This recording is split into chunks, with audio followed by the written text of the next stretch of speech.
Hello नमस्कार हजुर सबैजनालाई।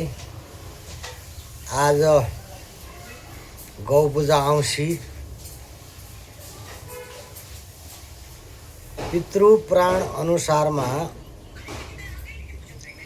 यति भदौको महिनामा श्राद्ध गर्न सकेको छैन, कुनै जुठा सुत्केरा दायाँ बायाँ भयो छ भने अनि यो गौ पूजा औँसीमा क्रियार्या पनि हुन्छ र क्रियार्य सम्भव भएन, घरभन्दा बाहिरी हुनुहुन्छ भने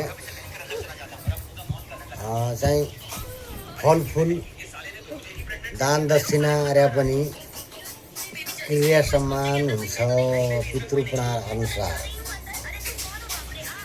यदि कोही कन्या ज्वाइँ भान्जा छन् भने अरूको दान दक्षिणा फलफुल दिए पनि श्राद्ध बराबर हुन्छ। त्यो सम्भव छैन भने पनि गाईलाई केला दियो भने श्राद्ध अर्या सम्मान हुन्छ पितृपुराण अनुसारमा।